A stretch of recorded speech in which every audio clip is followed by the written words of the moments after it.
Hi folks, today I'm going to show you how to disassemble and clean Ruger SR9. This works exactly the same with the SR40, probably the 45, the 10, any others that they have, and most other semi-automatics as well, but the takedown's a little bit different from brand to brand. So what do you need? You need a weapon first. So let's go ahead and just safety check this first. That is empty. Get rid of that, and we'll just check that it is clear there and clear there. Nothing up my sleeve, nothing in the gun. I have a very nice finishing cloth here that Ruger sent me gratis when they sent my gun back from being repaired. I had to have the extractor and ejector replaced because it was jamming. I was getting a failure to extract, and they very fantastic. They just called them up and told them what the problem was.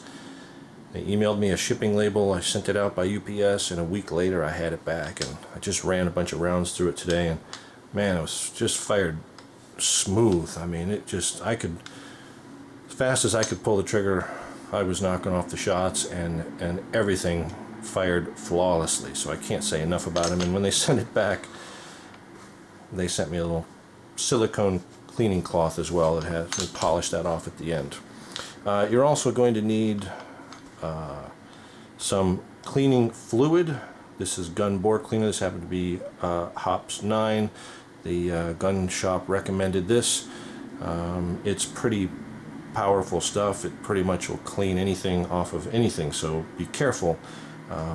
One thing some instructions say, and by the way, Ruger on their website has a great video about disassembling and cleaning your gun, so I suggest you look at that because they're the experts. I'll just show you how I do it on mine. And there's other sites as well, and great videos as well.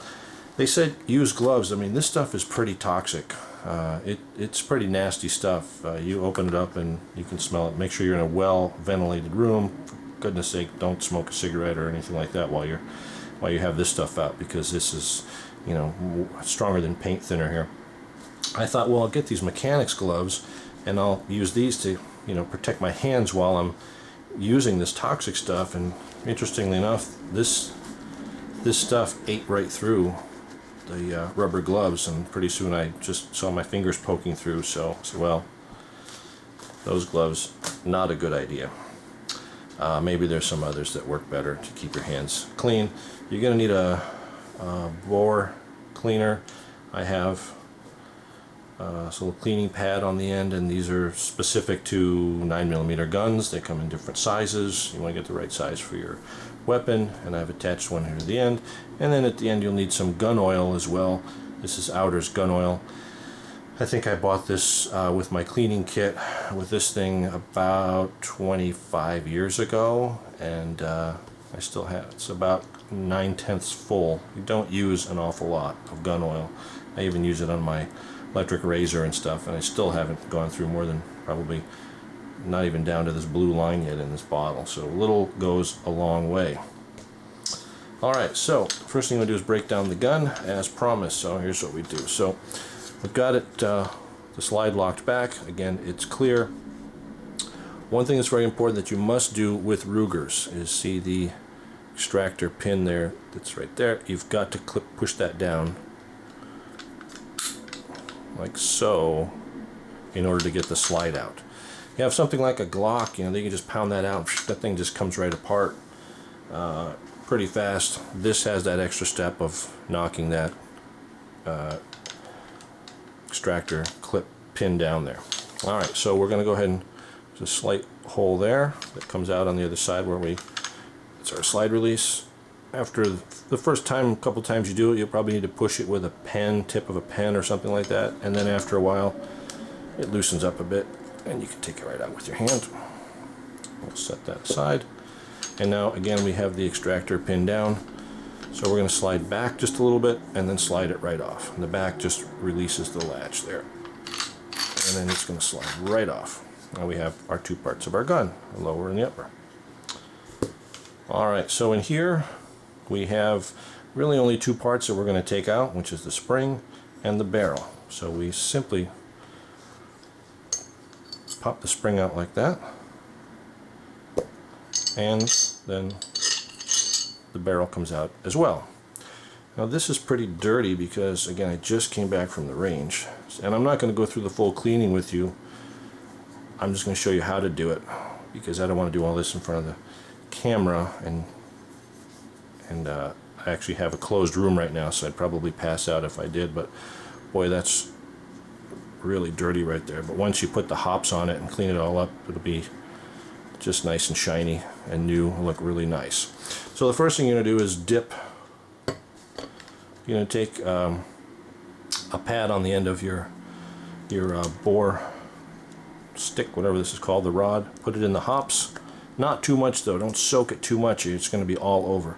Make sure you do it on a surface that's that you can get messy. Either a workbench. I like to use sort of have a cafeteria tray I do it on, so that I keep everything in there. And the first thing I do is I'm going to clean the barrel out, and we do this always from the back towards the front. So with the hops on it, you would push this through. Oops, sorry, camera. And back, and it's pretty dark there, but you would do it until the barrel is clean. Wipe everything here. On the inside, again, put a little cleaner on there, and you're going to clean out all the insides. Pay particular attention to the back end here on the SR9. This is where the pieces are that get really gunked up with gunpowder. As you can see, just fired about 100 rounds through this today, and it is just a mess inside there from the ammunition that went through there. Alright, so you would clean that with the cleaner, the striker, and also the little red lever that tells you that there's a bullet in the gun. Alright, so you would clean that with the hops, and then just a few drops of oil, very few here, anywhere where there's movement, just a little bit, and wipe it down, wipe the oil down again with a clean cloth. Same thing with the hops, make sure it's cleaned, and then we're going to just put it back together. Barrel goes in, spring goes back on, just pushes right in there, real easy. Again, in the lower, you can clean out a lot of things in here. They really get crapped up with gunpowder. Not as bad as the upper, but still. Get as much dirt out of there as you can. And then I have my little secret weapon that I use when I'm cleaning.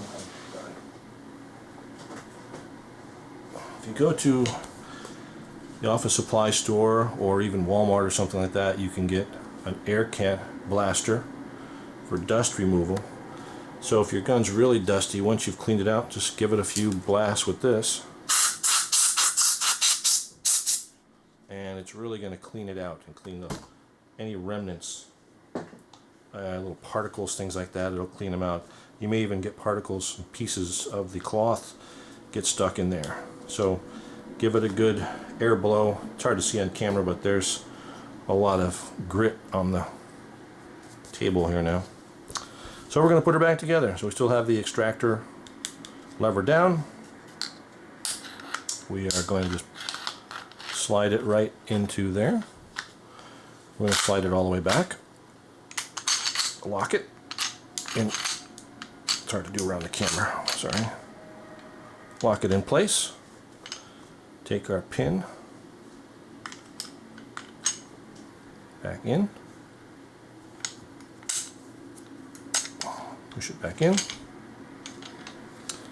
Now, some have, in videos I've seen, ask you to pull the extractor clip back up again before we lock the slide, close the slide here. Ruger's sight didn't do that, but it doesn't seem like it could hurt. I've heard that when you put a magazine in, it'll push that up anyway, so neither here nor there. But I could say that since I had mine for 2 months, cleaned it a few times, and had to send it back to have this piece replaced, I had never pushed it back up when I was putting the gun back together after cleaning, so I don't think that caused any problem, but you never know. So let's close her up and put a mag back in. So again, that was an empty magazine. and good to go. Take a silicone cloth, get all the oil, fingerprints, everything off it, because those are bad for it. Everything you can, clean it all the way around, inside and out, and you have a nice clean gun. A few drops of oil on a cloth like this through the barrel when it's apart, not when it's put back together, but before you do that, just a few, not too many, because even oil residue, even though you think it's lubricating, it's also, oil is also a little sticky. So any dirt, sand, grit, things like that, gunpowder is going to stick where there's oil. It'll just stick on that oil. So when you think you're lubricating the gun and making it better, you could actually be making it worse by oiling it too much. So here's the Ruger SR9. Of course, they recommend, again, unlike some other models that say don't dry fire, get snap caps, things like that. And these are snap caps. They're little inert cartridges. It's a plastic rubber tip here. There's no primer, no gunpowder in here at all. It's just plastic on there. And you can use these for testing your skills at extracting rounds, for example. When you first get a gun, if you want to practice it. I'm really having a hard time doing this around the camera.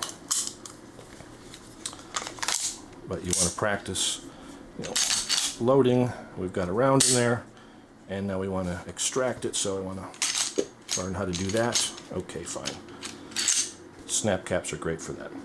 Ruger says right in the manual that it's perfectly fine to dry fire this, meaning with no ammo in it, to practice. Some other weapons and manufacturers don't want you to do this because it could damage the firing pin inside. But Ruger says as long as you have an empty magazine in here, that dry firing is okay.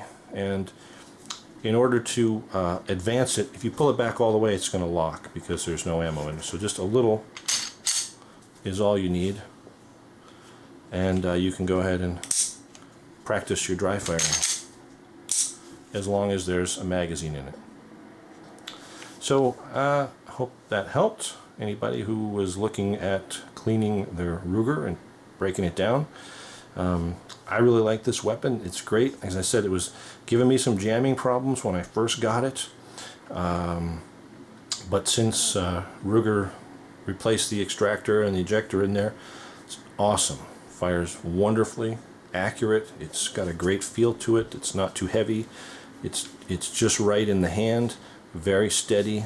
A stiff trigger, but all in all, an excellent weapon. I wish more accessories manufacturers made more things for it, like a level 3 holster, things like that. But perhaps they will as this weapon becomes more and more popular. Thanks for watching.